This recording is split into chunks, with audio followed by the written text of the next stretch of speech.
ಕೋಟ್ಯಾಂತರ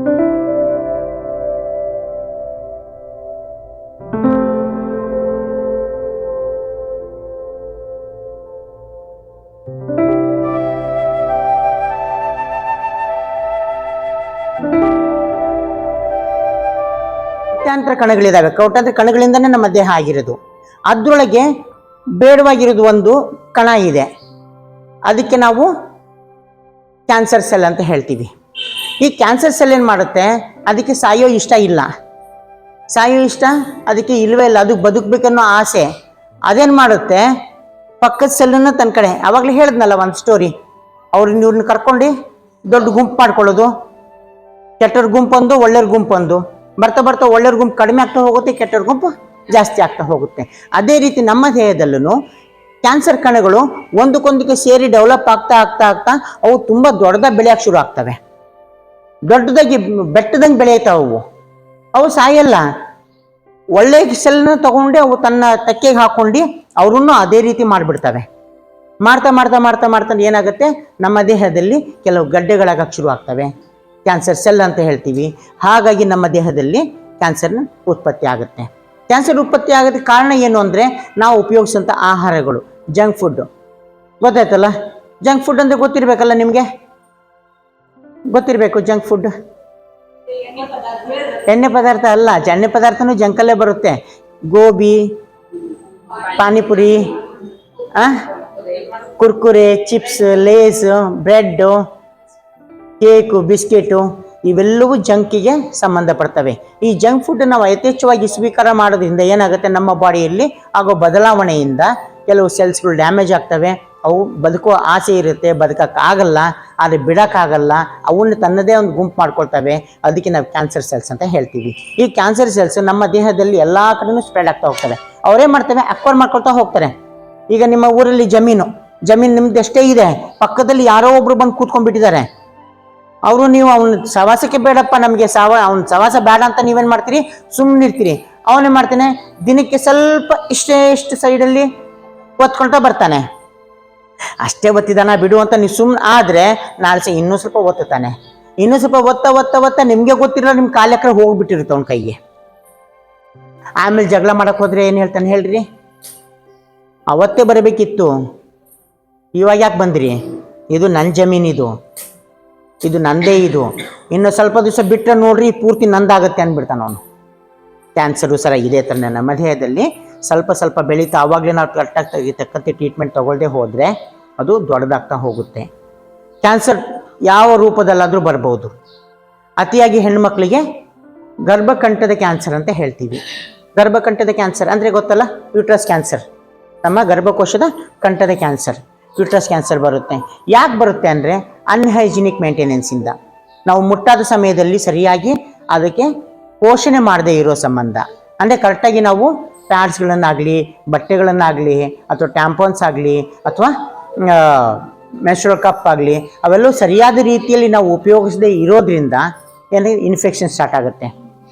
infection start ಆಗಿ ನಾವು ನೆಗ್ಲೆಕ್ಟ್ ಮಾಡಿದ್ರೆ ಏನಾಗುತ್ತೆ, ನಾವೇನು ಮಾಡಿದ್ವಿ, ಅವಾಗಲೇ ಕೆಟ್ಟ ಗುಂಪಿತ್ತು ಇದ್ರೆ ಇರಲಿ ಬಿಡು ಅಂತ ಬಿಟ್ವಿ ನಾವು.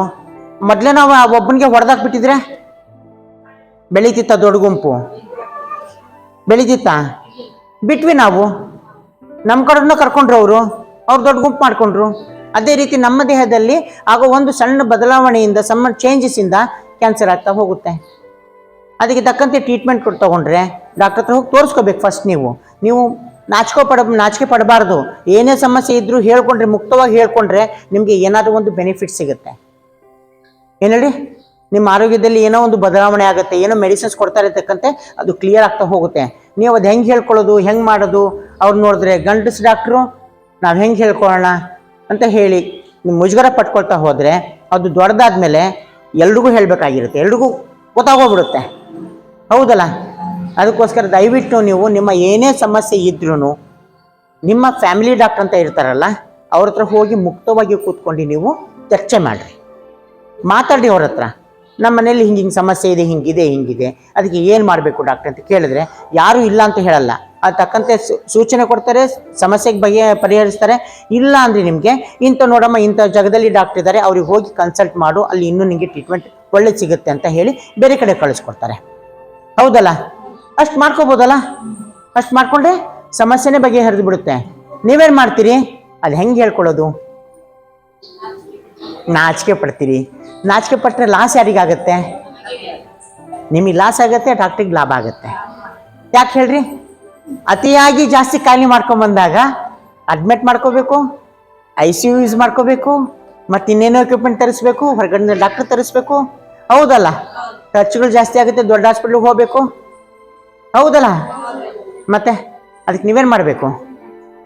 ಬರೋದಕ್ಕಿಂತ ಮುಂಚೆ prevention is better then cure ಅಂತ ಹೇಳ್ತೀವಿ. ಬರೋದಕ್ಕಿಂತ ಮುಂಚೆ ನಾವು ಎಚ್ಚೆತ್ಕೊಂಡ ತಕ್ಕಂತೆ ನಾವು ಸರಿಯಾದ ರೀತಿಯಲ್ಲಿ ನಾವು ನಡ್ಕೊಂಡ್ರೆ ಯಾವುದೇ ಕಾಯಿಲೆಗಳು ಬರೋದಿಲ್ಲ. ಹೌದಲ್ಲ? ಓಕೆ, ಮತ್ತೇನಾದ್ರು ಕ್ವಶನ್ಸ್ ಇದೆಯಾ? ಕ್ಯಾನ್ಸರ್ಗಳಲ್ಲಿ ಎಷ್ಟು ವಿಧ ಅಂತ ಹೇಳಿದೆ? ಸುಮಾರು ವಿಧಗಳಿದ್ದಾವೆ. ಅದರಲ್ಲಿ ಹೆಣ್ಮಕ್ಳಿಗೆ ಜಾಸ್ತಿ ಕಾಡೋ ಕ್ಯಾನ್ಸರ್ಗಳು ಯಾವುದು? ಗರ್ಭಕಂಠದ cancer, breast cancer. Breast cancer ಗೊತ್ತಾ? ಹಾಂ, ಗೊತ್ತಲ್ಲ, ಮೆಮೊರಿಯನ್ ಗ್ಲ್ಯಾಂಡ್, ನಮ್ಮ ಎದೆ ಕ್ಯಾನ್ಸರ್ ಅಂತ ಹೇಳ್ತೀವಿ.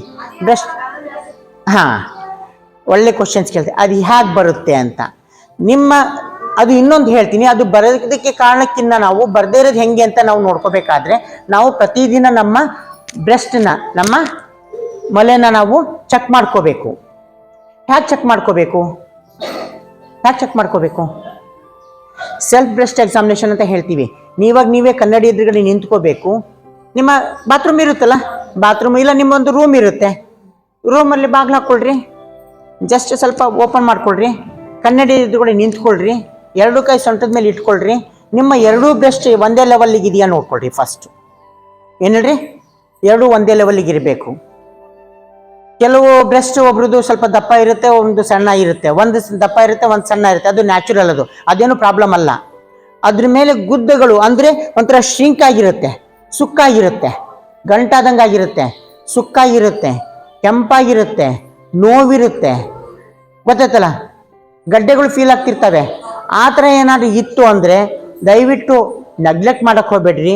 ನಿಮ್ಮ ನಿಯರೆಸ್ಟ್ ಫ್ಯಾಮಿಲಿ ಡಾಕ್ಟರ್ ಯಾರಿದಾರಲ್ಲ ಅವ್ರಿಗೆ ಹೋಗಿ ಫಸ್ಟ್ ನೀವು ಕನ್ಸಲ್ಟ್ ಮಾಡಿ. ಯಾಕಂದರೆ ನೋಡಿ, ನನಗೆ ಈ ಥರ ಆಗ್ತಾ ಇದೆ, ಏನಿದೆ ನೋಡ್ರಿ ಅಂತ ಹೇಳಿ ತೋರಿಸ್ರಿ. ಅವ್ರಿಗೆ ತೋರ್ಸೋಕ್ಕಾಗಿಲ್ವ, ಮುಜುಗರ ಆಯಿತಾ? ಬೇಡ, ನೀವು ಲೇಡಿ ಡಾಕ್ಟರ್ ಇದ್ದೇ ಇರ್ತಾ, ಸರ್ಕಾರಿ ಹಾಸ್ಪಿಟ್ಲಿಗೆ ಹೋಗ್ರಿ, ಅಲ್ಲಿ ಲೇಡಿ ಡಾಕ್ಟರ್ ಇದ್ದೇ ಇರ್ತಾರೆ. ಓಪನಾಗಿ ಕೂತ್ಕೊಂಡು ಮಾತಾಡ್ರಿ, ಅವ್ರು ಬ್ರೆಸ್ಟ್ ಎಕ್ಸಾಮಿನೇಷನ್ ಮಾಡ್ತಾರೆ, ನೆಸರಿ ಇದೆ ಸ್ಕ್ಯಾನಿಂಗ್ ಮಾಡ್ತಾರೆ, ನೆಸರಿ ಇದೆ ಅಲ್ಟ್ರಾಸೌಂಡ್ ಸ್ಕ್ಯಾನ್ ಮಾಡ್ತಾರೆ, ಇಲ್ಲ ಮೆಮೊಗ್ರಫಿ ಮಾಡ್ತಾರೆ. ಏನಿದೆ ನೋಡ್ಕೊಂಡು ಇನಿಷಿಯಲ್ ಸ್ಟೇಜಲ್ಲೇ ಅದಕ್ಕೆ ತಕ್ಕಂತೆ ಟ್ರೀಟ್ಮೆಂಟ್ ಕೊಟ್ಕೊಂಡ್ರೆ ಇದು ಸರಿ ಹೋಗುತ್ತೆ. ಅದು ಒಂದು ಸರಿಯಾಗಿ ಫೀಡ್ ಮಾಡದೆ ಹೋದರೆ, ಒಂದು ಸೈಡ್ ಫೀಡ್ ಮಾಡ್ತಾರೆ, ಇನ್ನೊಂದು ಸೈಡ್ ಫೀಡ್ ಮಾಡಲ್ಲ, ಅಥವಾ ಬೇರೆ ಇನ್ಯಾವುದಾದ್ರು ಕಾರಣಗಳಿಂದನೂ ಬರುತ್ತೆ. ಗಂಟಾಗಿರುತ್ತೆ, ಗಂಟಿಂದನೂ ಬರೋ ಚಾನ್ಸಸ್ ಇರುತ್ತೆ. ಎಲ್ಲವೂ ಕ್ಯಾನ್ಸರ್ ಅಂತ ಹೇಳಲ್ಲ, ಆಬ್ಸಿಸ್ ಆಗಿರ್ತವೆ, ಅಂದರೆ ಬ್ರೆಸ್ಟಲ್ಲಿ ಗಡ್ಡೆ ಆಗಿಬಿಟ್ಟು ಕಿವಿನ ಗಡ್ಡೆ ಆಗಿರ್ತವೆ, ಗೊತ್ತಾಯ್ತಲ್ಲ. ಎಲ್ಲವೂ ಕ್ಯಾನ್ಸರ್ ಅಲ್ಲ. ಅದು ಏನು ಅಂತ ನೋಡ್ಕೊಂಡು ತಕ್ಕಂತೆ ಟ್ರೀಟ್ಮೆಂಟ್ ತೊಗೊಂಡು ಕ್ಲಿಯರ್ ಮಾಡ್ಕೋಬಹುದು, ಗೊತ್ತಾಯ್ತಲ್ಲ. ಅತಿಯಾಗಿ ಕಾಡೋದು ಯಾವುದ್ಯಾವುದು? ಗರ್ಭಕಂಠದ ಕ್ಯಾನ್ಸರ್, ಬ್ರೆಸ್ಟ್ ಕ್ಯಾನ್ಸರ್. ಮಿಕ್ಕಿದೆಲ್ಲವೂ ಕಾಮನ್, ಎಲ್ರಿಗೂ ಇದ್ದೇ ಇರ್ತವೆ. ಹೆಣ್ಮಕ್ಳಿಗೆ ಕಾಡೋವು ಇವು ಹೋಗಬೇಕು ಅಂದರೆ ನಾವೇನು ಮಾಡಬೇಕು? ಕೆಲವು ಆಹಾರ ಪದ್ಧತಿಗಳನ್ನು ನಾವು ಚೇಂಜ್ ಮಾಡ್ಕೋಬೇಕು. ಅದರೊಳಗೆ ಎಸ್ಪೆಷಲಿ ನಾವು ಜಂಕ್ ಫುಡ್ಡನ್ನು ಅವಾಯ್ಡ್ ಮಾಡಬೇಕು. ಮತ್ತು ಯಾವ ಫುಡ್ಡನ್ನು ಜಾಸ್ತಿ ತೊಗೋಬೇಕು, ಯಾವ ಫುಡ್ ಜಾಸ್ತಿ ತೊಗೋಬೇಕು?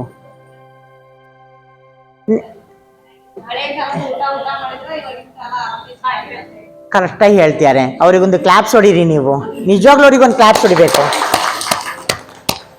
ನಾವು ಹಳೆ ಕಾಲದ ಆಹಾರ ಪದ್ಧತಿ ನಾವು ಬಳಸ್ಕೊಂಡ್ರೆ ರೊಟ್ಟಿ ಗಾತ್ರ ಪಲ್ಯ ಬೇಕು. ಏನು ಹೇಳ್ರಿ? ಈಗೇನಾಗಿದೆ, ಬದನೆಕಾಯಿ 40 ರೂಪಾಯಿ ಕಾಲು kg. ಈಗ ಮೊದಲು kg ಲೆಕ್ಕ ತರ್ತಿದ್ರಿ. ಈ ಸಂತೆಗೆ ಹೋಗ್ರಿ, ಲೆಕ್ಕ ಹೆಂಗೆ ಹೇಳ್ತಾರೆ ಹೇಳ್ರಿ? ಕಾಲು kg 10 ರೂಪಾಯಿ, ಕಾಲು kg 20 ರೂಪಾಯಿ, ಕಾಲು kg 40 ರೂಪಾಯಿ ಹೇಳ್ತಾರೆ. ಮೊದಲು kg ಲೆಕ್ಕ ಹೇಳೋರು, ಈಗ ಕಾಲು kg ಲೆಕ್ಕ ಹೇಳ್ತಾರೆ. ಯಾಕಂದರೆ ಎಲ್ಲ ತೊಗೊಳೋದು ಕಾಲು kgನೇ, ಜಾಸ್ತಿ ತರಕಾರಿ ತಿನ್ನಲ್ಲ. ನಮ್ಮ ಮನೆಯಲ್ಲಿ ನಾವಿರೋದು 4 ಜನ, ಇದೊಂದು ಸಣ್ಣ ಕೂಸು 5 ಜನ. ನಾವು ಒಂದ್ಸರಿ ಒಂದು ತರಕಾರಿ ತಂದರೆ ಎಷ್ಟು ತರ್ತೀವಿ ನಾವು? ಕಾಲು kg ಸಾಕಲ್ವಾ? 5 ಜನಕ್ಕೆ ಸಾಕಲ್ವಾ ಕಾಲು kg? ಕಾಲು kg ನಮ್ಮೊಬ್ಬ ಮಗನಿಗೆ ಸಾಕಾಗಲ್ಲ, 1 kg ಬೇಕು ನಮಗೆ.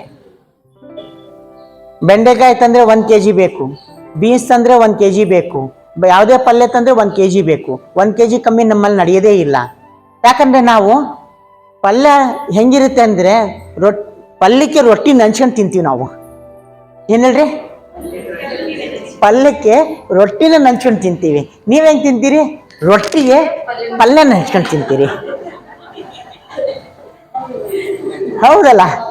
ಮತ್ತು ಇನ್ನೊಂದು ಹೇಳ್ತೀನಿ, ಹೆಣ್ಮಕ್ಳಿಗೆ ಅಪೌಷ್ಟಿಕತೆ ಯಾಕೆ ಜಾಸ್ತಿ ಆಗುತ್ತೆ ಅಂದರೆ ಸಂಸಾರ ದೊಡ್ಡದಿರುತ್ತೆ. ಸಂಸಾರ ದೊಡ್ಡದಿರ್ಬೇಕಾದ್ರೆ ಎಲ್ಲರೂ ಊಟ ಮಾಡಾದ್ಮೇಲೆ ಆಮೇಲೆ ಅವ್ರ ಊಟ ಇರುತ್ತೆ. ಉಳಿದ್ರೆ ಉಂಟು, ಇಲ್ಲ ಅಂದರೆ ಇಲ್ಲ. ಹೌದಲ್ಲ? ಅವಾಗ ಏನು ಮಾಡ್ತೀರಿ? ಇನ್ನೊಂದ್ಸರಿ ಮತ್ತೆ ಬಿಸಿ ಮಾಡ್ಕೊಳಕ್ಕಾಗಲ್ಲ. ಬಿಸಿ ರೊಟ್ಟಿ ತಟ್ಕೊಳಕ್ಕಾಗತ್ತಾ? ಇರೋದ್ರಲ್ಲೇ ಒಂದು ರೊಟ್ಟಿಯಲ್ಲೇ ಒಂದಿಷ್ಟು ಪಲ್ಯ ಉಳಿದಿದ್ರೆ ಅದೇ ಸ್ವಲ್ಪ ತಿನ್ಕೊಂಡು ಇದು ಮಾಡಿಬಿಡ್ತೀರಿ. ಅದೂ ಇಲ್ವಾ, ಪಲ್ಯನೂ ಖಾಲಿ ಆಯ್ತಾ, ಸ್ವಲ್ಪ ಉಪ್ಪಿನಕಾಯಿಂದ ಇದ್ದೇ ಇರುತ್ತೆ. ಉಪ್ಪಿನಕಾಯಿ ಹಚ್ಕೊಂಡು ರೊಟ್ಟಿ ತಿಂದು ಮುಗಿಸ್ಬಿಡ್ತೀರಿ. ಮತ್ತು ನಿಮಗೆ ಪೌಷ್ಟಿಕತೆ ಎಲ್ಲಿಂದ ಬರುತ್ತೆ? ಎಲ್ಲಿಂದ ಬರುತ್ತೆ? ಅದಕ್ಕೆ ಕೆಲವು ಆಹಾರಗಳು ನಾನು ಹೇಳ್ತೀನಿ. ಆಹಾರ ಎಚ್ಚೆತ್ತವಾಗಿ ತೊಗೊಂಡ್ರೆ ನಿಮಗೆ ಕ್ಯಾನ್ಸರ್ ಅಂತ ಯಾವುದೇ ಕಾಯಿಲೆಗಳು ಬರಲ್ಲ. ಪೈನಾಪಲ್ ಗೊತ್ತಲ್ಲ? ಪೈನಾಪಲ್ ಎಷ್ಟು ಜನಕ್ಕೆ ಗೊತ್ತು? ಪೈನಾಪಲ್, ಅನಾನಸ್ಸು, ಅನಾನಸ್ಸು ಎಲ್ರಿಗೂ ಗೊತ್ತಾ? ಎಲ್ಲರೂ ತಿಂತೀರಾ? ಎಷ್ಟು ತಿಂತೀರಾ ನೀವು? ವರ್ಷಕ್ಕೊಮ್ಮೆ ತಿಂತೀರಿ. ನೀವು ಅನಾನಸ್ ಎಷ್ಟು ತಿಂತೀರಾ ಅಷ್ಟು ನೀವು ಕ್ಯಾನ್ಸರಿಂದ ದೂರ ಇರ್ತೀರಾ. ನೋಣಿ ಅಂತ ಒಂದು ಸಿರಪ್ ಎಲ್ಲ ಕಡೆ ಪರ್ಚೇಸ್ ಮಾಡ್ತೀರಾ. ನೋಣಿ ಜಾತಿಗೆ ಸೇರಿರುವಂಥದ್ದು. ಆಕ್ಚುಲಿ ಹೇಳಬೇಕು ಅಂದರೆ ಅನಾನಸ್ ಜಾತಿಗೆ ಸೇರಿರುವಂಥದ್ದೇ ನೋಣಿ ಹಣ್ಣು. ನೋಣಿ ಗೊತ್ತಲ್ಲ? 1000 ರೂಪಾಯಿ ಕೊಟ್ಟು 2000 ರೂಪಾಯಿ ಕೊಟ್ಟು ಒಂದೊಂದು ಜ್ಯೂಸ್ ಕುಡಿತೀರಿ, ಆರೋಗ್ಯ ಚೆನ್ನಾಗಿರಬೇಕು. 1000 ರೂಪಾಯಿ 2000 ರೂಪಾಯಿ ಕೊಟ್ಟು ಜ್ಯೂಸ್ ಕುಡಿಯೋದಕ್ಕಿನ್ನ 10 ರೂಪಾಯಿ 15 ರೂಪಾಯಿ ಕೊಟ್ಟು ಪೈನಾಪಲ್ ಯಾಕೆ ತೊಗೊಂಡು ತಿನ್ನಲ್ಲ ನೀವು? ಪೈನಾಪಲ್ ಗೊಜ್ಜು ಮಾಡಿರಿ, ಪೈನಾಪಲ್ ಜ್ಯೂಸ್ ಮಾಡಿರಿ. ಪೈನಾಪಲ್ದು ನಾರು ಸಮೇತ ತಿನ್ನಬೇಕು. ಮೇಲಿನ ಸ್ವಲ್ಪ ಸಿಪ್ಪೆ ತೆಗೀರಿ, ನಾರಿನ ಸಮೇತ ತಿನ್ನಬೇಕು. ಕೆಲವ್ರು ಏನು ಮಾಡ್ತಾರೆ? ಪೈನಾಪಲ್ ತೊಗೊಂಬರ್ತಾರೆ, ಮಿಕ್ಸಿಗೆ ಹಾಕ್ತಾರೆ, ಮಿಕ್ಸಿಗೆ ಹಾಕೊಂಡು ಆದ್ಮೇಲೆ ಸೋಸ್ಬಿಡ್ತಾರೆ, ಚಲ್ಟೆಲ್ಲ ತೆಗೆದು ಒಗೆದು ಬರೀ ಜ್ಯೂಸ್ ಮಾತ್ರ ಕುಡಿತಾರೆ. ಹೌದಾ? ಕ್ಯಾಬೇಜ್ ಗೊತ್ತಾ? ಬೇಕಾದಷ್ಟಿದೆ, ತಿಂತೀರಿ ನೀವು? ಅಲ್ಲ, ಬೇಕಾದಷ್ಟಿದೆ ನಿಮ್ಮ ಹೊಲದಲ್ಲಿ, ಗದ್ದೆಯಲ್ಲಿ ಎಲ್ಲ ಕಡೆ ಇದೆ, ತಿಂತೀರಿ ನೀವು? ಎಷ್ಟು ತಿಂತೀರಿ? ಅಷ್ಟೇ, ಬೇಸತ್ ಬಿಟ್ಬಿಟ್ಟಿದ್ದೀರಿ. ಕ್ಯಾಬೇಜಲ್ಲಿ ಅತಿ ಅವಶ್ಯಕವಾದ ಕ್ಯಾನ್ಸರ್ ಕ್ಯೂರ್ ಮಾಡುವಂಥ ಶಕ್ತಿ ಇದೆ. ಅದರಿಂದನೂ ಉತ್ಪತ್ತಿ ಆಗಲ್ಲ, ಕ್ಯಾನ್ಸರ್ ಕ್ಲಿಯರ್ ಆಗೋ ಶಕ್ತಿ ಅದರಲ್ಲಿದೆ. ಗೊತ್ತಾಯ್ತ್ರಿ? ಕೆಲವು ಆಹಾರ ಪದ್ಧತಿ ಅದು ಅದೇ ಔಷಧಿ ಹೊಡಿತಾರಲ್ಲ, ಅಲ್ಲಲ್ಲ, ನಾವೀಗ ಹೇಳ್ತೀರ ಅಲ್ಲಿಗೆ ಬರ್ತಿದ್ದೆ ನಾನು. ಮೊದಲು ನಿಮ್ಮ ಆಹಾರ ಇದು ಬೆಳೆ ಬೆಳಿಬೇಕಾದ್ರೆ ಏನು ಮಾಡ್ತಿದ್ರಿ?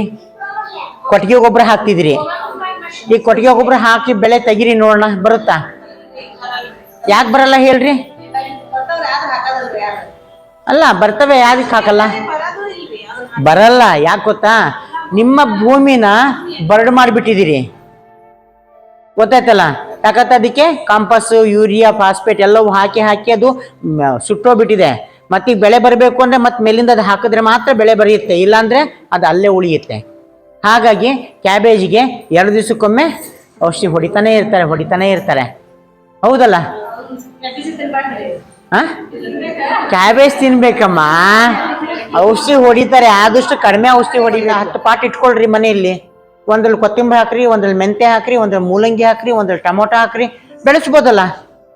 ಬೆಳೆಸೋದು ನಿಮ್ಗೇನು ಹೇಳೋದು ಬೇಕಾಗಿಲ್ಲ. ಹೇಳ್ಬೇಕಾ? ಬೇಕಾದಂಗೆ ಬೆಳೆಸ್ತೀರಿ. ಹೊಲದಲ್ಲೆಲ್ಲ ಬೆಳೆಸಿರಂತೆ, ಇಲ್ಲಿ ಬೆಳೆಸೋದೇನು ದೊಡ್ಡದಲ್ಲ. ಒಂದು ಸಣ್ಣದೊಂದು ಚಪ್ರ ಹಾಕ್ಬಿಟ್ರೆ, ಟೊಮೊಟೊ ಕಟ್ಬಿಟ್ರೆ ಮುಗೀತು. ಬೇಕಾದಷ್ಟು ಬಿಡ್ತವೆ. ಅದಕ್ಕೆ ಒಳ್ಳೊಳ್ಳೆ ಗೊಬ್ಬರ ಸ್ವಲ್ಪನೇ ಹಾಕ್ರಿ ನೀವು. ಅಲ್ಲಿ ಕೆಜಿ ಗಟ್ಟಲೆ ಸುರಿಯೋದಕ್ಕಿಂತ ಇಲ್ಲಿ ಗ್ರಾಮ್ ಗಟ್ಟಲೆ ಸುರೀರಿ.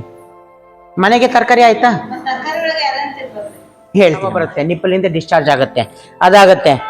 ಲಂಪ್ ಗಡ್ಡೆಗಳು ಕಾಣ್ತವೆ, ಗೊತ್ತೈತಲ್ಲ? ಮತ್ತೆ ಬ್ರೆಸ್ಟು ಸೈಜಿಂದ ಓವರಾಗಿ ಕಾಣಕ್ಕೆ ಶುರು ಆಗುತ್ತೆ. ಇವೆಲ್ಲವೂ ಬ್ರೆಸ್ಟ್ ಕ್ಯಾನ್ಸರ್ನ ಸಿಂಪ್ಟಮ್ಸ್ ಇವು. ಅದಕ್ಕೆ ಆಹಾರ ಏನೇನು ತಗೋಬೇಕು ಅಂದರೆ, ಬ್ರೆಸ್ಟ್ ಕ್ಯಾನ್ಸರ್ ಹೇಳಿದ್ನಲ್ಲ, ಇದು ನಮ್ಮ ಕುಬ್ಸ ಅಂತ ಹೇಳ್ತೀವಿ, ಬ್ರೆಸ್ಟ್ ಅಂತ ಹೇಳ್ತೀವಿ. ಇದಕ್ಕೆ ಗೊತ್ತಾಗ್ತಿದೆಯಲ್ಲ? ಬ್ರೆಸ್ಟ್ ಇದ್ರೊಳಗೆ ಹಾಲು ಉತ್ಪತ್ತಿ ಮಾಡೋ ಗ್ರಂಥಿ ಇದು, ಮೆಮೋರಿಯನ್ ಗ್ಲ್ಯಾಂಡ್ ಇದು ಹಾಲು ಉತ್ಪತ್ತಿ ಮಾಡೋದು. ಇದ್ರೊಳಗೆ ಒಂದು ಸಣ್ಣದಾದ ಒಂದು ಗಂಟಿದೆ, ಗೊತ್ತಾಗ್ತಿದೆಯಲ್ಲ? ಇಲ್ಲಿ ಪಿಕ್ಚರ್ ಕಾಣ್ತಿದೆಯಾ? ಸಣ್ಣದಾದ ಒಂದು ಗಂಟು. ಈ ಗಂಟೆ ಬರ್ತಾ ಬರ್ತಾ ಎಲ್ಲ ಸೆಲ್ಸ್ಗೂ ಹಿಡ್ಕೊಂಡು ತನ್ನ ಹತ್ರ ಸೆಳ್ಕೊಂಡು ದೊಡ್ಡದಾಗ್ತಾ ಹೋಗುತ್ತೆ. ಇದು ದೊಡ್ಡದಾಯ್ತು ಅಂದ್ರೆ ಇದು ಲಿಂಫ್ಯಾಟಿಕ್ ಸಿಸ್ಟಮ್ಗೆ ಹೋಯ್ತು ಅಂದ್ರೆ ನಮ್ಮ ಈಗ ನಿಮ್ಗೆ ಕಾಲಲ್ಲಿ ಗಾಯ ಆಯ್ತು ಅಂದ್ರೆ ಇಲ್ಲಿ ಹದಗಡೆ ಕಟ್ಟುತ್ತೆ ಗೊತ್ತಲ್ಲ, ಶೀತ ಆಯ್ತು ಅಂದ್ರೆ ಇಲ್ಲಿ ಗಂಟಾಗುತ್ತೆ ಗೊತ್ತಾ, ಅವು ಲಿಂಫ್ಯಾಟಿಕ್ ಸಿಸ್ಟಮ್ ಅಂತ ಹೇಳ್ತೀವಿ. ಅದೇನಾಗುತ್ತೆ ನಮಗೆ ಮುನ್ನೆಚ್ಚರಿಕೆ ಕೊಡ್ತಾ ಇರುತ್ತೆ, ನಿಮ್ಮ ಕಾಲಲ್ಲಿ ಇನ್ಫೆಕ್ಷನ್ ಆಗಿದೆ, ಅದಕ್ಕೆ ಇಲ್ಲಿ ಗಂಟು ಕಟ್ಟಿದೆ, ಬೇಗ ನೋಡ್ಕೊಳ್ರಿ ಅಂತ ಹೇಳುತ್ತೆ. ಇದನ್ನ ನಾವು ಇಗ್ನೋರ್ ಮಾಡಿದ್ರೆ ಅದು ಇನ್ನೂ ದೊಡ್ಡದಾಗುತ್ತೆ. ಅನ್ಭವಿಸಿರ್ಬೇಕಲ್ಲ ನೀವೆಲ್ಲ, ಸಣ್ಣದಾಗಿ ಯಾವುದೋ ಕಾಲಲ್ಲಿ ಮುಳ್ಳು ಚುಚ್ಚಿತ್ತೋ ಏನೋ ಆಗಿತ್ತು ಅಥವಾ ನೀವೇನೋ ಬಗ್ಗಿದ್ರಿ, ಸ್ವಲ್ಪ ದಿವಸಕ್ಕೆ ಇಲ್ಲಿ ಹದಗಳ್ಳೆ ಕಟ್ಬಿಡ್ತು, ನಡೆಯೋಕ್ಕಾಗಲ್ಲ, ಅವಾಗ ಜ್ವರ ಬಂತು, ಅವಾಗ ಏನು ಮಾಡ್ತೀರಿ? ಡಾಕ್ಟರ್ ಹತ್ರ ಹೋಗ್ತೀರಿ, ಇಂಜೆಕ್ಷನ್ ಕೊಡ್ತಾರೆ, ಮೆಡಿಸಿನ್ಸ್ ಕೊಡ್ತಾರೆ, ಗಾಯಕ್ಕೆ ಒಂದು ಬ್ಯಾಂಡೇಜ್ ಕಟ್ಟಿ ಇದಕ್ಕೆ ಮಲಮ್ ಹಾಕಿ ಬ್ಯಾಂಡೇಜ್ ಕಟ್ಟಿ ಸರಿ ಮಾಡಿ ಕಳಿಸ್ತಾರೆ, ಸರಿ ಹೋಗುತ್ತೆ, ಹೌದಲ್ಲ. ಈಗ ಇಲ್ಲಿ ಕ್ಯಾನ್ಸರ್ ಆಗಿದೆ ಅಂದ ತಕ್ಷಣ ಈ ಕ್ಯಾನ್ಸರ್ ಏನು ಮಾಡುತ್ತೆ, ನಮ್ಮ ಲಿಂಫ್ಯಾಟಿಕ್ ಸಿಸ್ಟಮ್ ಅಂದರೆ ನಮ್ಮ ಒಳಗೆ ಎಲ್ಲ ರೋಗ ನಿರೋಧಕ ಇದು ಮಾಡುವಂಥ ಒಂದು ಸಿಸ್ಟಮ್ ಇರುತ್ತೆ, ಲಿಂಫ್ಯಾಟಿಕ್ ಸಿಸ್ಟಮ್. ಆ ಸಿಸ್ಟಮಿಗೆ ಅಟ್ಯಾಕ್ ಆಯಿತು ಅಂದರೆ ಒಂದಿಂದ ಒಂದು ಕಡೆ ಎಲ್ಲ ಕಡೆ ಸ್ಪ್ರೆಡ್ ಆಗಕ್ಕೆ ಶುರು ಆಗುತ್ತೆ. ಒಂದು ಬ್ರೆಸ್ಟಲ್ಲಿತ್ತು, ಲಿಂಫ್ಯಾಟಿಕ್ ಸಿಸ್ಟಮಿಂದ ಅದು ಲಿವರಿಗೆ ಹೋಯ್ತು, ಕಿಡ್ನಿಗೆ ಹೋಯ್ತು, ಲಂಗ್ಸಿಗೆ ಹೋಯ್ತು, ಬ್ಲಡ್ಡಿಗೆ ಹೋಯ್ತು, ಎಲ್ಲ ಕಡೆನೂ ಹೋಗಕ್ಕೆ ಶುರು ಆಗುತ್ತೆ, ಮೈಲೆಲ್ಲ ತುಂಬ್ಕೊಳಕ್ಕೆ ಶುರು ಆಗುತ್ತೆ. ಅದಕ್ಕೆ ಫಸ್ಟೇ ಇದು ಬಂದಿದೆ ಅಂತ ಗೊತ್ತಾಗಿದ್ದ ತಕ್ಷಣ ಇಮ್ಮಿಡಿಯೇಟಾಗಿ ಟ್ರೀಟ್ಮೆಂಟ್ ತೊಗೊಂಡು ಆಪ್ರೇಷನ್ ಮಾಡ್ತಾರೆ. ಅವಾಗ ಈ ಒಂದು ಟಿಶ್ಯೂನ ಸಣ್ಣದಾಗಿ ತೆಗೆದು ಫಸ್ಟು ಟೆಸ್ಟಿಗೆ ಕಳಿಸ್ಕೊಡ್ತಾರೆ. ಕನ್ಫರ್ಮ್ ಆಯಿತು ಅಂದರೆ ಕ್ಯಾನ್ಸರ್ ಅಂತ ಕನ್ಫರ್ಮ್ ಆಯಿತು ಅಂದರೆ ಅವಾಗ ಏನು ಮಾಡ್ತಾರೆ, ಇದನ್ನು ಕಟ್ ಮಾಡಿ ಇಷ್ಟನ್ನ ತೆಗೆದು ಇದಕ್ಕೆ ಕನ್ಸರ್ನ್ ಆಗಿರುತ್ತೆ ಲಿಂಫ್ ಏನಿರ್ತಾವಲ್ಲ, ಲಿಂಫ್ ನೋಡ್ಸ್ ಅವೆಲ್ಲವೂ ಕಟ್ ಮಾಡಿ ತೆಗಿಬೇಕು. ಕಟ್ ಮಾಡಿ ತೆಗೆದ್ರೆ ಮುಂದೆ ಹೋಗೋದು ಕೊಡಲ್ಲ, ಅದು ರೋಡ್ ಕಟ್ ಮಾಡಿಬಿಡೋದು. ಈಗ ಇಲ್ಲಿ ಕಾಂಕ್ರೀಟ್ ಹಾಕ್ತಿದ್ದೀರಾ ಅಂದರೆ ನೀವಲ್ಲಿ ರೋಡ್ ಕಟ್ ಮಾಡಬೇಕಲ್ಲಿ. ರೋಡ್ ಕಟ್ ಮಾಡೋದು ಅಂದರೆ ಇಲ್ಲಿ ಯಾರು ಬರ್ದಿಲ್ದಂಗೆ ನೋಡ್ಕೋಬೇಕು, ಅದು ರೋಡ್ ಕಟ್ ಮಾಡ್ದಂಗೆ. ಆಮೇಲೆ ನಾಳೆ ದಿವಸ ಬಿಡಿ, ಇದು ಸರಿ ಹೋಯ್ತು ಅಂದರೆ ಅದು ಓಪನ್ ಮಾಡ್ತೀರಿ. ಇಲ್ಲೇನಾಗುತ್ತೆ ಅಂದರೆ ಈ ಟಿಶ್ಯೂ ಎಲ್ಲಿ ಡೆವಲಪ್ ಆಗಿರುತ್ತಲ್ಲ ಕ್ಯಾನ್ಸರ್ ಟಿಶ್ಯೂ, ಇದ್ರದ್ದು ಏನೇನು ಎಲ್ಲೆಲ್ಲಿ ಲಿಂಫ್ ನೋಡ್ ಹೋಗಿರ್ತಾವಲ್ಲ ಅವೆಲ್ಲವೂ ಕಟ್ ಮಾಡಿ ಎತ್ಕೋಬೇಕು. ಎತ್ಕೊಂಡ್ರೆ ಇದು ಮುಂದೆ ಹೋಗೋಕೆ ಕೊಡಲ್ಲ, ಇಲ್ಲಾಂದರೆ ಅದು ಮುಂದುವರಿಸ್ತಾ ಇರುತ್ತೆ. ಇಲ್ಲಿ ನೀವು ಗಡ್ಡೆ ತೆಗೆದ್ರೂ ಅಲ್ಲಿ ಪಾಸ್ ಆಗ್ತಾ ಇರುತ್ತೆ ಎಲ್ಲ ಕಡೆ ಕ್ಯಾನ್ಸರ್. ಹಾಗಾಗಿ ಫಸ್ಟ್ ಏನು ಮಾಡ್ತಾರೆ, ಎಲ್ಲ ಕಡೆ ಆಪ್ರೇಷನ್ ಮಾಡಿ ಎಲ್ಲ ತೆಗಿತಾರೆ. ಅದು ಆದಮೇಲೆ ಏನು ಮಾಡ್ತೀನಿ, ನಿಮಗೆ ಕೀಮೋಥೆರಪಿ ಕೊಡ್ತಾರೆ. ಕೀಮೋ ಅದೊಂದು ಇಂಜೆಕ್ಷನ್ ಕೊಟ್ಟು, ಡ್ರಿಪ್ಸಲ್ಲಿ ಇಂಜೆಕ್ಷನ್ ಕೊಟ್ಟು ಟ್ರೀಟ್ಮೆಂಟ್ ಕೊಡ್ತಾರೆ ಕ್ಯಾನ್ಸರ್ ಸೆಲ್ನೆಲ್ಲ ಪೂರ್ತಿ ಸಾಯಿಸೋದಕ್ಕೆ.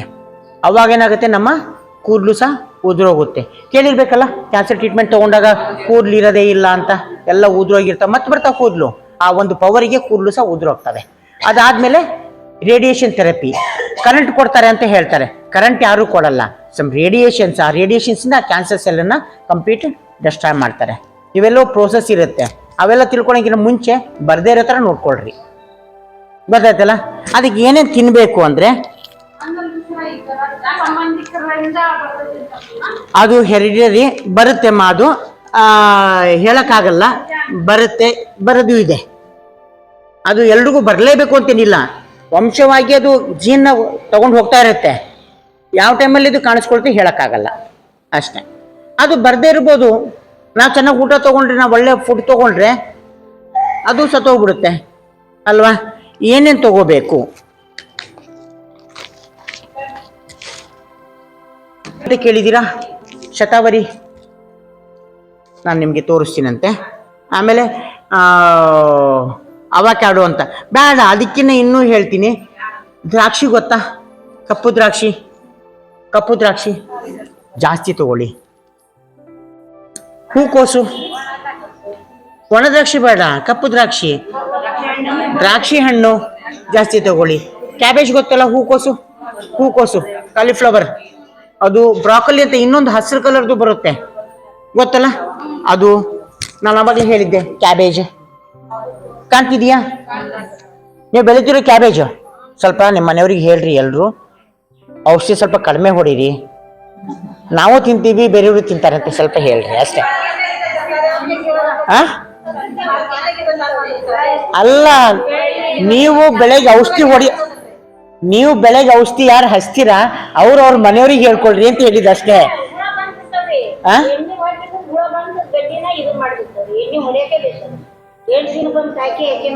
ಟಾಕಿ ಹಾಕೊಳ್ಳಕ್ಕೆ ಬೇಕು.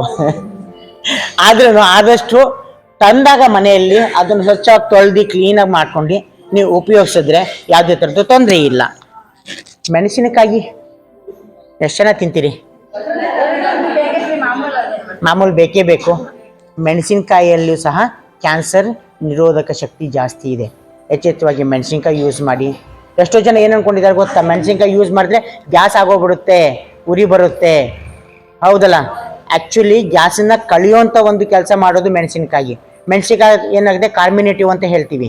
ಅದು ನಮ್ಮ ಹೊಟ್ಟೆಲಿರೋ ಗ್ಯಾಸ್ ಎಲ್ಲ ಹೊರಗೆ ತೆಗೆದು ಒಗೆಯುವಂಥ ಕೆಲಸ ಮಾಡೋ ಕೆಲಸ ಅದು ಮೆಣಸಿನ್ಕಾಯಿ. ಮೆಣಸಿನ್ಕಾಯಿ ತಿಂದಾಗ ನೋಡ್ರಿ ನಿಮಗೆ ಡರ್ಕಿ ಜಾಸ್ತಿ ಬರ್ತವೆ. ಹೌದಾ, ಕಷಾಯ ಮಾಡಿಕೊಳ್ರಿ, ಮೆಣಸು ಹಾಕೊಳ್ರಿ ಅಥವಾ ಮೆಣಸಿನ್ಕಾಯಿ ಹಾಕ್ರಿ, ಒಂದೊಂದು ಸಿಪ್ ಕುಡಿತಾ ಹೋಗ್ರಿ, ನೋಡೋಣ ಹೆಂಗೆ ಬಿಕ್ ಹತ್ತತಾವ ನಿಮಗೆ. ಹತ್ತಲ್ಲ, ಅವು ನಮ್ಮಿಂದ ಎಲ್ಲ ಥರದ್ದು ರೋಗ ನಿರೋಧಕ ಶಕ್ತಿ ಜಾಸ್ತಿ ಮಾಡ್ತವೆ ಮೆಣಸಿನ್ಕಾಯಲ್ಲಿ. ಆಮೇಲೆ ಫ್ಲೆಕ್ಸ್ ಸೀಡ್ಸ್ ಅಂದರೆ ಇದು ಕಟ್ಲಾಗತ್ತೆ ಫ್ಲೆಕ್ಸ್ ತೇನಮ್ಮಗ ಹಿಜಿ ಅಳವಿ ಬೀಜ. ಅಳವಿ ಬೀಜ ಯಾವಾಗ ಯೂಸ್ ಮಾಡ್ತೀರಿ ನೀವು? ಡೆಲಿವರಿ ಆದಾಗ ಅಷ್ಟೇ. ಯಾಕೆ ಗೊತ್ತಾ? ಸೊಂಟ ಗಟ್ಟಿ ಆಗಲಿ ಅಂತ ಅಳವಿನ ಬೇಯಿಸಿ ಆ ತಾಯಿ ಬ್ಯಾಡ ಅಂದ್ರೊಳಗೆ ಕುಡಿಸೋದು. ಆ್ಯಕ್ಚುಲಿ ಅದು ಒಳ್ಳೆಯದೇ, ಅದು ಹಿರಿಯರು ಮೊದಲಿಂದ ನಡೆಸ್ಕೊಂಬಂದಿದ್ದಾರೆ. ನೀವು ಅಳವಿ ಕೊಡಬೇಕು ಅಂತ ಕೊಡ್ತಿದ್ದೀರಾ, ಆದರೆ ಒಮೆಗಾ 3 ಫ್ಯಾಟಿ ಆ್ಯಸಿಡ್ ಇದೆ ಅದರಲ್ಲಿ, ಅದು ಕ್ಯಾನ್ಸರ್ನ ಕೊಲ್ಲುತ್ತದು. ಏನು ಹೇಳಿ? ಕ್ಯಾನ್ಸರ್ನ ಕೊಲ್ಲುತ್ತೆ. ಅಳವಿ ಬಹಳ ಒಳ್ಳೆಯದು. ನೀವು ಅಳವಿ ಎಷ್ಟು ತೊಗೊಳ್ತೀರಾ ನಿಮಗೆ ಟಾಯ್ಲೆಟು ಸಹ ಈಸಿಯಾಗಿ ಹೋಗುತ್ತೆ, ಕಟ್ಕೊಳ್ಳಲ್ಲ. ಮತ್ತು ಒಮೆಗಾ 3 ಫ್ಯಾಟಿ ಆ್ಯಸಿಡ್ ಇದರಿಂದ ನಿಮಗೆ ಕ್ಯಾನ್ಸರ್ ಬರೋಕ್ಕೆ ಚಾನ್ಸೇ ಇಲ್ಲ. ಅಳವಿ ಚಟ್ನಿ ಮಾಡ್ಕೊಳ್ರಿ, ಅಳವಿ ಬೀಜದ್ದು ಚಟ್ನಿ ಮಾಡ್ಕೊಂಡು ತಿನ್ನಿರಿ, ಭಾಳ ಒಳ್ಳೆಯದು. ತಲೆ ಕೂದಲು ಚೆನ್ನಾಗಿ ಆಗಬೇಕಾ ನಿಮಗೆ? ಅಳವಿ ಬೀಜ ನೆನೆಸ್ಬಿಡ್ರಿ, ಅದು ಬಟ್ಟೆಯಲ್ಲಿ ಹಾಕಿ ಹಿಂಡ್ಕೊಂಡು ಅದು ಜೆಲ್ ಬರುತ್ತಲ್ಲ, ಲೋಳೆ ಬರುತ್ತಲ್ಲ, ಅದಕ್ಕೆ ಸ್ವಲ್ಪ ಇದು ಹಾಕ್ಕೊಳ್ರಿ, ಏನು ಮೆಂತೆ ಹಾಕ್ಕೊಂಡು ಮಿಕ್ಸ್ ಮಾಡ್ಕೊಂಡು ತಲೆಗೆ ಹಚ್ಕೊಳ್ರಿ, ಒಳ್ಳೆ ತಲೆ ಶೈನಿಂಗ್ ಬರುತ್ತೆ, ಕೂದಲು ಸಹ ಚೆನ್ನಾಗಿ ಬೆಳಿತವೆ. ಭಾಳಷ್ಟು ಉಪಯೋಗ ಇದೆ ಅಳವಿದು. ಅದಾಯ್ತಾ? ಆಮೇಲೆ ಈರುಳ್ಳಿ ಜಾಸ್ತಿ ಯೂಸ್ ಮಾಡಿರಿ. ಈರುಳ್ಳಿ ಯೂಸ್ ಮಾಡ್ತೀರಾ? ಉಳ್ಳಾಗಡ್ಡಿ ಎಷ್ಟು ತಿಂತೀರಾ ಅಷ್ಟು ನಿಮ್ಮ ಆರೋಗ್ಯ ಸುಧಾರಿಸುತ್ತೆ. ನೀವು ದಿನನಿತ್ಯ ಬಳಸುವಂಥ ಆಹಾರದಲ್ಲೇ ನಾನು ಹೇಳ್ತಿದ್ದೀನಿ, ಯಾವುದೇ ಥರ ಸ್ಪೆಷಲಾಗಿ ತೊಗೊಂಬಂದು ತಿನ್ನೋದೇನು ಬೇಕಾಗಿಲ್ಲ. ಇವೆಲ್ಲವೂ ಜಾಸ್ತಿ ತಿನ್ನಿ. ಅದಾದಮೇಲೆ ಶುಂಠಿ ಯೂಸ್ ಮಾಡ್ತೀರಾ? ಚಿಕನ್ನಿಗೆ ಮಟನ್ನಿಗೆ ಜಾಸ್ತಿ, ಬೇರೆ ಫುಡ್ಡಿಗೆ ಯಾಕೆ ಹಾಕಲ್ಲ?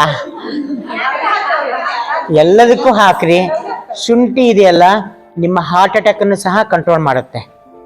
ಎದೆ ಹಾರ್ಟ್ ಅಟ್ಯಾಕ್ ಅಂತ ಯಾರು ಎದೆ ಹಿಡ್ಕೊಂಡು ಕೂತ್ಕೊಳ್ತಾರಲ್ಲ, ಅವ್ರಿಗೆ ಏನು ಮಾಡಬೇಕು ಅಂದರೆ ಸಿಂಪಲ್ಲಾಗಿ ಒಂದಿಷ್ಟು ಶುಂಠಿನ ಮೇಲಿನ ಸಿಪ್ಪೆ ತೆಗೆದು ಬಿಡ್ರಿ, ಚೆನ್ನಾಗಿ ತೊಳೆದು ಅವ್ರ ಬಾಯಲ್ಲಿ ಹಾಕ್ಬಿಟ್ಟು ಚೆನ್ನಾಗಿ ಅಗಿ ಅಂತ ಹೇಳಿ ಕೂರಿಸ್ಬಿಡ್ರಿ. ಅಗಿಬೇಕು, ಹಂಗೆ ಕಣ್ಣಲ್ಲಿ ನೀರು ಬರಬೇಕು, ಉರಿಯುತ್ತೆ, ಬಾಯಿ ಉರಿಯುತ್ತೆ. ಅಗಿತಾ ಹೋದಷ್ಟು ಹಾರ್ಟ್ ಅಟ್ಯಾಕ್ ಸಮಸ್ಯೆ ಬಗೆಹರಿದು ಬಿಡುತ್ತೆ. ಹಾರ್ಟ್ ಅಟ್ಯಾಕ್ ಆಗೋಕ್ಕೆ ಚಾನ್ಸೇ ಇಲ್ಲ. ಏನಾಗುತ್ತೆ, ನಮ್ಮ ಸರ್ಕ್ಯುಲೇಷನ್ಲಿ ಎಲ್ಲರ ಒಂದು ಕ್ಲಾಟ್ ಇತ್ತು ಅಂದ್ರು, ಬ್ಲಾಕೇಜ್ ಇತ್ತು ಅಂದ್ರು ಅದು ಕ್ಲಿಯರ್ ಮಾಡ್ಕೊಂಡು ಹೋಗ್ಬಿಡುತ್ತೆ. ಶುಂಠಿಗೆ ಹಾರ್ಟ್ ಅಟ್ಯಾಕ್ ತಡೆಯುವಂಥ ತಾಕತ್ತು ಇದೆ, ಕ್ಯಾನ್ಸರ್ ನಿಲ್ಲಿಸುವಂಥ ತಾಕತ್ತು ಇದೆ. ಶುಂಠಿ ಜಾಸ್ತಿ ಯೂಸ್ ಮಾಡಿ. ಅವಾಗ ಚಾಗೆ ನೀವು ಸ್ವಲ್ಪ ಶುಂಠಿ ಹಾಕ್ಕೊಂಡು, ಇಲ್ಲ ನೀವು ಆ ಕಡೆ ನೋಡೋಕ್ಕೆ ಹೋಗ್ಬೇಡ್ರಿ, ಯಾರು ಬಂದ್ರೆ ಏನಂತ ಇರಿ, ನೀವು ಆ ಕಡೆ ನಡೀರಿಮ್ಮ, ಈಗ ಯಾರು ಕರಿಬೇಡ್ರಿ. ಯಾಕಂದ್ರೆ ಇಂಟ್ರೆಸ್ಟ್ ಆಗಿ ಕೇಳ್ತಿರ್ತಾರೆ, ಎಲ್ರದ್ದು ಮೈಂಡ್ ಡೈವರ್ಟ್ ಆಗೋಗ್ಬಿಡುತ್ತೆ, ಆ ಕಡೆ ನೋಡ್ತಾ ಇರ್ತಾರೆ. ಶುಂಠಿ ಪ್ರತಿಯೊಂದಕ್ಕೂ ಹಾಕ್ಕೊಳ್ರಿ. ಚಹಾ ಮಾಡ್ಬೇಕಾದ್ರೆ ಹಾಕ್ಕೊಳ್ರಿ, ಸಾಂಬಾರಿಗೆ ಹಾಕ್ರಿ, ಪಲ್ಯಗೆ ಹಾಕ್ರಿ. ಹೌದಲ್ಲ, ಶುಂಠಿ ಜಾಸ್ತಿ ಯೂಸ್ ಮಾಡಿರಿ. ಆಮೇಲೆ ಗ್ರೀನ್ ಟೀ ಕುಡಿತೀರಲ್ಲ, ಗ್ರೀನ್ ಟೀ ಕೇಳಿದ್ದೀರಾ? ಟಿ ವಿಯಲ್ಲಿ ತೋರಿಸಿರ್ತಾರೆ, ಗ್ರೀನ್ ಟೀ ಕುಡೀರಿ, ಗ್ರೀನ್ ಟೀ ಕುಡೀರಿ. ಗ್ರೀನ್ ಟೀ ಅಂದರೆ ಏನೂ ಇಲ್ಲ, ಒಂಚೂರು ಪುದೀನ ತಗೊಳ್ರಿ, ಒಂದೆರಡು ತುಳಸಿ ಎಲೆ ತಗೊಳ್ಳಿ. ನಿಮ್ಮಲ್ಲಿ ನಿಂಬೆಹಣ್ಣು ಮನೇಲಿ ಇದ್ದೇ ಇರುತ್ತಲ್ಲ, ನಿಂಬೆಹಣ್ಣಿನ ಸಿಪ್ಪೆ ತೆಗೆದಿ, ನಿಂಬೆಹಣ್ಣು ಹಾಕೋದು ಇನ್ನೂ ಒಳ್ಳೇದೇ. ನಿಂಬೆಹಣ್ಣು ಹಾಕೋಕ್ಕಾಗಲ್ಲ, ನಾವು ಹಿಂಡ್ಕೋಬೇಕು ಅಂದರೆ ಹಿಂಡ್ಕೊಂಡಾದ್ಮೇಲೆ ಸಿಪ್ಪೆ ಇರುತ್ತಲ್ಲ, ಅದು ಸಿಪ್ಪೆನೂ ಹಾಕ್ರಿ. ಒಂದಿಷ್ಟು ಮೆಣಸು ಹಾಕ್ರಿ, ಚೆನ್ನಾಗಿ ಕುದಿಸ್ರಿ, ಜೀರಿಗೆ ಹಾಕ್ರಿ, ಕುದಿಸ್ರಿ. ಕುದಿಸಿ ಏನು ನೀರು ಬಂದಿರ್ತಲ್ಲ, ಅದಕ್ಕೆ ಬಿಸಿ ಇರ್ಬೇಕಾದ್ರೆ ಕುಡಿಬೇಕು ಅಂದರೆ ಕಲ್ ಸಕ್ಕರೆ ಹಾಕೊಂಡು ಬಿಸಿ ಮಾಡ್ಕೊಂಡು ಕುಡೀರಿ. ತಣ್ಣಗಿರೋದು ಕುಡಿಬೇಕು ಅಂದರೆ ಅದಕ್ಕೆ ಸ್ವಲ್ಪ ಜೇನುತುಪ್ಪ ಹಾಕೊಂಡು ಕುಡೀರಿ. ಅದೇ ಗ್ರೀನ್ ಟೀ. ಕುಡಿಬೋದಲ್ಲ ಗ್ರೀನ್ ಟೀ? ಮನೆಯಲ್ಲೇ ಸಿಗುತ್ತೆ, ಆರಾಮ ಮಾಡ್ಕೋಬೋದು. ತುಳಸಿಯಲ್ಲಿ ಅಂತೂ ಇದ್ದೇ ಇರುತ್ತೆ ನಿಮ್ಮ ಹಿತ್ತಲಿಗೆ. ಒಂದಿಷ್ಟು ಪುದೀನ ಹಿಂದೆ ಬೆಳೆದಿರ್ತೀರಿ, ಬೆಳೆದ್ರೆ ಓಕೆ, ಇಲ್ಲಾಂದ್ರೆ ಸಂತೆಯಿಂದ ತೊಗೊಂಬರ್ರಿ. ಹಾಗೂ ಚಿಕನ್ನಿಗೆ ಮಟನ್ನಿಗೆ ಹಾಕ್ತೀರಿ, ಸ್ವಲ್ಪ ಇದಕ್ಕೆ ಹಾಕೊಂಡು ಕುಡೀರಿ. ಹೌದಲ್ಲ? ಆಮೇಲೆ ನಿಂಬೆಹಣ್ಣು ಎಷ್ಟು ಯೂಸ್ ಮಾಡ್ತೀರಾ ಅಷ್ಟು ನಿಮ್ಮ ಕ್ಯಾನ್ಸರ್ ಸೆಲ್ಸ್ ಸತ್ತೋಗ್ತವೆ, ಕ್ಯಾನ್ಸರ್ ಬರೋಕ್ಕೆ ಚಾನ್ಸ್ ಇಲ್ಲ. ನಿಂಬೆಹಣ್ಣನ್ನ ಜಾಸ್ತಿ ಯೂಸ್ ಮಾಡಿರಿ. ಆಮೇಲೆ ಲಿಕೋರಿಸ್ ಅಂತಿದೆ, ಅದು ಕನ್ನಡದಲ್ಲಿ ನಾನು ಹೇಳ್ತೀನಂತೆ. ಆರೆಂಜ್ ಯೂಸ್ ಮಾಡಿರಿ, ಚೆರಿ ಯೂಸ್ ಮಾಡಿರಿ, ಟೊಮೊಟೊ ಯೂಸ್ ಮಾಡಿರಿ. ಯಥೇಚ್ಛವಾಗಿ ಹಳದಿ, ಅರಿಶಿಣ ನಿಮ್ಗೇನಾದ್ರು ಬಿದ್ದು ಯಾರು ಬಂದ್ರು ಅಂದ್ರೆ ನಿಮ್ಮ ಮಕ್ಕಳು ಏನು ಮಾಡ್ತೀರಿ? ನೀವು ಏನು ಮಾಡ್ತೀರಿ? ನಿಮ್ಮ ಮಕ್ಕಳು ಬಿದ್ದು ಬಂದರು, ಗಾಯ ಆಯಿತು, ಏನು ಮಾಡ್ತೀರಿ? ನಿಮ್ಮ ಮನೇಲಿ ಚಾಕು ಹುಡುಗೋಳು ತಗೊಂಡು ಕುಯ್ತಾ ಇರ್ತೀರಿ, ಈರುಳ್ಳಿ ಸಡನ್ ಕೈ ಹೋಯ್ತು, ಏನು ಮಾಡ್ತೀರಿ? ಹಚ್ಕೊಳ್ತೀರಲ್ಲ. ಅರಿಶಿನ ಆಂಟಿಸೆಪ್ಟಿಕ್, ಹಚ್ಕೊಂಡಿದ ತಕ್ಷಣ ರಕ್ತನೂ ನಿಲ್ಲುತ್ತೆ ಮತ್ತು ಇನ್ಫೆಕ್ಷನ್ ಆಗಲ್ಲ. ಅದು ಆ ಜಾಗದಲ್ಲಿರುವಂಥ ಬ್ಯಾಕ್ಟೀರಿಯನ್ನು ಕೊಲ್ಲುತ್ತೆ, ಬೇಗ ಆ ಸೆಲ್ಲನ್ನು ಹೀಲ್ ಮಾಡುತ್ತೆ, ಎರಡು ಕೂಡ್ಕೊಂಡ್ಬಿಡ್ತವೆ. 10 ನಿಮಿಷ ಟೈಟಾಗಿ ಕುಯ್ದಿರೋ ಜಾಗನ ಗಟ್ಟೆ ಹಿಡ್ಕೊಳ್ರಿ, ರಕ್ತ ಬಿಡ್ದಿಲ್ದಂಗೆ ಅರಿಶಿನ ಹಚ್ಚಿ ಇಟ್ಕೊಳ್ರಿ. ಸ್ವಲ್ಪ ಹೊತ್ತಾದ್ಮೇಲೆ ಬಿಡ್ರಿ, ಅಲ್ಲಿಂದ ರಕ್ತ ಬರಲ್ಲ.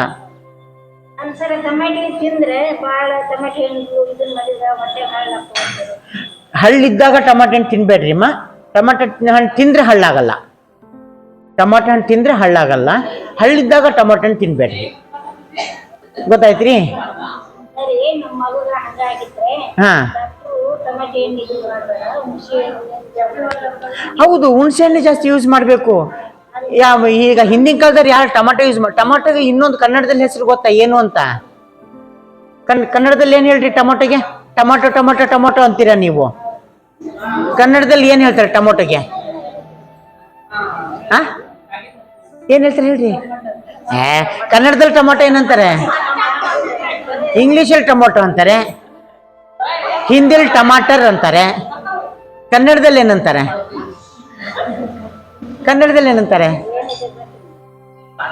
ಕನ್ನಡದಲ್ಲಿ ಅದಕ್ಕೆ ಗೂದೆ ಹಣ್ಣು ಅಂತ ಹೇಳ್ತಾರೆ. ಏನು ಹೇಳ್ರಿ? ಗೂದೆ ಹಣ್ಣು. ಏನಾಯ್ತು ಅಂದರೆ ಒಂದ್ಸರಿ ತಿಪ್ಪೆಯಲ್ಲಿ ಒಂದು ಕೆಂಪುದಾಗಿ ಹಣ್ಣು ಬೆಳೆದಿತ್ತು. ತಿಪ್ಪೆಯಲ್ಲಿ ಒಂದು ಕೆಂಪುದಾಗಿ ಒಂದು ಹಣ್ಣು ಬೆಳೆದಿತ್ತು. ಹಣ್ಣನ್ನ ತಗೊಂಬಂದ್ರು, ತುಂಬ ಚೆನ್ನಾಗಿದೆ ಅಲ್ಲ ಅಂತ ಹೇಳಿ ನೋಡಿದ್ರು ತಗೊಂಬಂದ್ರು. ಅದನ್ನ ಸಡನ್ನಾಗಿ ಯಾರು ತಿನ್ನಕ್ಕೆ ಹೋಗಲ್ಲ, ಎಕ್ಸ್ಪೆರಿಮೆಂಟ್ ಮಾಡಿದ್ರು. ಎಷ್ಟು ಚೆನ್ನಾಗಿದೆಯಲ್ಲ ಹಣ್ಣು, ಒಂದು ಬಿಡ್ತು, 2ನೇ ದಿವಸ ಇನ್ನೊಂದು ಬಿಡ್ತು, ಕಾಯಿ ಇದ್ವು. ತಗೊಂಬಂದು ತಿಂದು ನೋಡಿದ್ರು, ಹುಳಿ ಚೆನ್ನಾಗಿದೆ ಅಂದರು. ಆಮೇಲೆ ಇದು ಸಾರಿಗೆ ಹಾಕೋದು ಚೆನ್ನಾಗಿರುತ್ತೆ ಅಂತ ಹೇಳ್ಬಿಟ್ಟು ಅದ್ರ ಇಂಗ್ಲೀಷ್ ಹೆಸರು ಟೊಮೊಟೊ ಅಂತ, ಕನ್ನಡದಲ್ಲಿ ಗೂದೆ ಹಣ್ಣು ಅಂತ. ಅದು ತಿಪ್ಪೆಯಲ್ಲಿ ಬೆಳೆಯುವಂಥ ಹಣ್ಣು, ಅದಕ್ಕೆ ಗೂದೆ ಹಣ್ಣು ಅಂತ ಹೇಳ್ತಾರೆ. ಅದು ಬೀಜನ ಸಂಸ್ಕರಿಸ್ಕೊಂಡ್ರು, ಎಲ್ಲ ಕಡೆ ಬೆಳೆದು ಹುಣಸೆ ಹಣ್ಣು ಓಡೋಯ್ತು, ಟೊಮೊಟೊ ಹಣ್ಣು ಓಡ್ ಬಂತು. ಹುಣಸೆ ಹಣ್ಣು ತಿಂದರೆ ಯಾವುದು ಕಾಯಿಲೆ ಬರಲ್ಲ. ಹುಣಸೆ ಹಣ್ಣು ನೀವು ಹಾಕಕ್ಕೆ ಹೋಗಲ್ಲ, ಯಾಕೆ ಗೊತ್ತಾ? ಸಾರು ಕಪ್ಪಾಗಿ ಹೋಗ್ಬಿಡುತ್ತೆ ಅಂತ. ಹುಣಸೆ ಹಣ್ಣು ಕಪ್ಪಿರುತ್ತಲ್ಲ, ಜಾಸ್ತಿ ದಿವಸದು ಫ್ರೆಶ್ ಹುಣಸೆ ಹಣ್ಣು ಚೆನ್ನಾಗಿರುತ್ತೆ. 6 ತಿಂಗಳು ಇಟ್ಟಿದ ತಕ್ಷಣ ಹುಣಸೆ ಹಣ್ಣು ಕಪ್ಪಾಗಿರುತ್ತೆ. ಆದರೆ ಹುಣಸೆ ಹುಳಿ ಮಾತ್ರ ಬಿಟ್ಕೊಡಲ್ಲ, ಕಪ್ಪಾದರೂ ಹುಳಿ ಬಿಟ್ಕೊಡಲ್ಲ. ಸಾರು ತುಂಬ ರುಚಿ ಆಗುತ್ತೆ, ಆದರೆ ಕಪ್ಪಾಗಿರುತ್ತೆ ಅಂತ ಅನ್ನೋ ಸಂಬಂಧ ಏನು ಮಾಡ್ತೀರಿ? ಟೊಮೊಟೊ ಹೆಚ್ಚು ಹೊಡೆದು ಬಿಡ್ತೀರಿ. ಟೊಮೊಟೊ ಜಾಸ್ತಿ ತಿಂದರೆ ಸಮಸ್ಯೆ ಏನೂ ಇಲ್ಲ, ವಿಟಮಿನ್ ಸಿ ಸಿಗುತ್ತೆ, ಮತ್ತು ಅದೇ ಸಿಲರಿನ್ ಅಂತಿರುತ್ತೆ, ಮುಟ್ಟಿನ ಸಮಸ್ಯೆನೂ ಬಗೆಹರಿಸುತ್ತೆ. ಅದೇ ಕಿಡ್ನಿ ಸ್ಟೋನ್ ಇರೋರು ಟೊಮೊಟೊ ತಿನ್ನೋ ಹಾಗಿಲ್ಲ. ಟೊಮೊಟೊ ಬೀಜದಲ್ಲಿ ಕಿಡ್ನಿ ಸ್ಟೋನ್ ಆಗಲ್ಲ, ಟೊಮೊಟೊದ ಕಂಟೆಂಟಲ್ಲೇ ಕಿಡ್ನಿ ಸ್ಟೋನ್ ಆಗುತ್ತೆ, ಆಕ್ಸಿಡೇಟ್ ಕ್ರಿಸ್ಟಲ್ಸ್ ಫಾರ್ಮೇಷನ್ ಆಗ್ತವೆ. ಮತ್ತು ಕಿಡ್ನಿ ಸ್ಟೋನ್ ಇರೋರು ಸೌತೆಕಾಯಿ ತಿನ್ನೋ ಹಾಗಿಲ್ಲ, ಕ್ಯಾಬೇಜ್ ತಿನ್ನೋ ಹಾಗಿಲ್ಲ. ಕ್ಯಾಬೇಜಿಗೆ ಸಂಬಂಧಪಟ್ಟಿರೋ ಎಲ್ಲ ತರಕಾರಿಗಳು ಅಂದರೆ ಕಾಲಿಫ್ಲವರ್ ಆಗಿರ್ಬೋದು, ನವಿಲ್ಕೋಸ್ ಆಗಿರ್ಬೋದು. ನವಿಲ್ಕೋಸ್ ನೋಡಿದ್ರ ಗೊತ್ತಿದೆಯಾ? ನೋಡಿದ್ದೀರಾ? ನವಿಲ್ಕೋಸ್ ನೋಡಿದ್ದೀರಲ್ಲ, ಗೊತ್ತಿರುತ್ತೆ. ಗಡ್ಡೆ ಥರ ಇರುತ್ತೆ, ಸೇಮ್ ಮೂಲಂಗಿ ಎಲೆ ಹೆಂಗೆ ಬರ್ತಾವಲ್ಲ ಹಾಗೆ ಅದು ತೊಟ್ಟಿಂದ ಮುಂದೆ ಬಂದಿರ್ತವೆ, ಗಡ್ಡೆ ಇರುತ್ತೆ, ಗೊತ್ತಾಯ್ತಲ್ಲ? ಅದಕ್ಕೆ ನವಿಲ್ಕೋಸು. ನೋಡಕ್ಕೆ ನವಿಲ್ ಜುಟ್ಟಿದ್ದಂಗೆ ಇರುತ್ತೆ, ಕುಕ್ಕ ಇದ್ದಂಗೆ ಇರ್ತಾವೆ ಅವು, ಗೊತ್ತಾಯ್ತ್ರಿ? ನವಿಲ್ಕೋಸು ಇವೆಲ್ಲವೂ ಕೋಸಿನ ಜಾತಿಗೆ ಸಂಬಂಧಪಡ್ತವೆ, ಅವು ತಿನ್ನೋ ಹಾಗಿಲ್ಲ. ಆಲೂಗಡ್ಡೆ ತಿನ್ಬೋದಮ್ಮ, ಸಮಸ್ಯೆ ಏನೂ ಇಲ್ಲ. ತಿಂದ ಮಂಡಿ ನೋವು ಬಂದರೆ ಬಿಟ್ಬಿಡ್ರಿ. ಮಂಡಿ ನೋವು, ಆಲೂಗಡ್ಡೆಯಿಂದ ಮಂಡಿ ನೋವು ಬರಲ್ಲಮ್ಮ, ಸ್ಟಾರ್ಚ್ ಅಷ್ಟೇ, ಅದು ಸೈಕಾಲಜಿಕಲ್ ಎಫೆಕ್ಟ್ ಅಷ್ಟೇ. ಆಲೂಗಡ್ಡೆ ತಿಂದಿದ ತಕ್ಷಣ ಮಂಡಿ ನೋವು ಬಂತು, ಕಾಗೆ ಕೂರೋದಕ್ಕೂ ಕೊಂಬೆ ಮುರಿಯೋದಕ್ಕೂ ನನಗೆ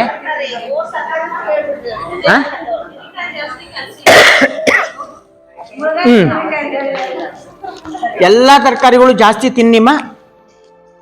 ಇಲ್ಲಿ ತೋರಿಸಿದೀವಿ ನೋಡಿ, ಮಶ್ರೂಮ್ ಗೊತ್ತಲ್ಲ? ಮಶ್ರೂಮ್ ಅಣಬೆ 1000 ಕಾಯಿಲೆಯ ಮದ್ದದು. ಅಣಬೆ ನೀವು ಎಷ್ಟು ತಿಂತೀರಾ ಯಾವ ಕಾಯಿಲೆಗಳು ಬರಲ್ಲ. ಅಣಬೆ ತಿಂತೀರಾ? ಎಷ್ಟು ಸಿಗದೆ ಕಡಿಮೆ ಸಿಗ್ತವೆ, ನೀವೇ ಬೆಳೆಸಲ್ಲ. ಅಲ್ಲಿ ಹಿತ್ ನಿಮ್ಮ ಕಾಡಿಗೆ ಹೋದ್ರೆ ಹೊಲದ ಹತ್ರ ಹೋದ್ರೆ ಬೇಕಾದಷ್ಟು ಸಿಗ್ತವೆ ಹೇಳ್ರಿ, ಬಹಳಷ್ಟು ಸಿಗ್ತವೆ.